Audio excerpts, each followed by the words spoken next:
नमस्कार मित्रांनो, सकाळची वेळ आहे आणि कोंबड्यांना खाऊ घालायचं, पिल्लांना काय खाऊ घालायचं, खुड कोंबड्यांना काय खाऊ घालायचं तुम्हाला दाखवते बघा.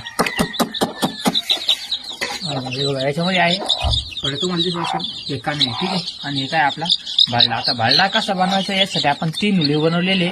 जर तुम्ही बघितलेले नसाल तर अकाउंटमध्ये जाऊन पार्ट 1, पार्ट 2, पार्ट 3 या प्रकारे व्हिडिओ बनवलेले बघू शकता.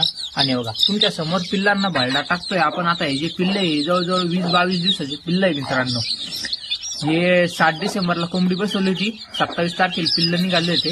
आणि बघा क्वालिटी बघू शकता पिल्लांची काही झालेली. आणि बघा भालडा खाते आहे अजून असेच आहे, ते पण दाखवतो तुम्हाला दुसरीकडे. बघा मित्रांनो, आता हा एक पिंजरा आता इकडचा एक पिंजरा आहे बघू शकता तुम्ही.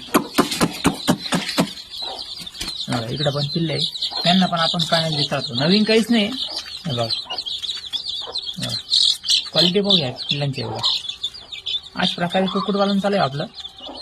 एवढ्या आवडीने खाते पिल्ली. आता त्यांना दाखवलं मित्रांनो. आता हे नवीन पिल्ल आहे. आता याच्यामध्ये काय दिसतं तुम्हाला, बाजरी आणि काने ना, ठीक आहे. आता दाखवतो. आता हे पिल्ल जे हे काल जन्मलेली आहे बघा. आता हिला टाकलं का ही पिल्लांना बरोबर खाऊ घालेन. आता ही सध्या कोंबडी बसलेली आहे, सकाळचा वेळ आहे म्हणून, तर ही बरोबर अशी खाऊ घालती, काही अडचण नाही बघा. पिल्ल इकडे जे आहे बघा, इकडे काने आहे बघा, हे खाते. व्हिडिओ आवडत असेल मित्रांनो लाईक करा, कमेंट करा, नवीन असेल फॉलो करायला विसरू नका. धन्यवाद.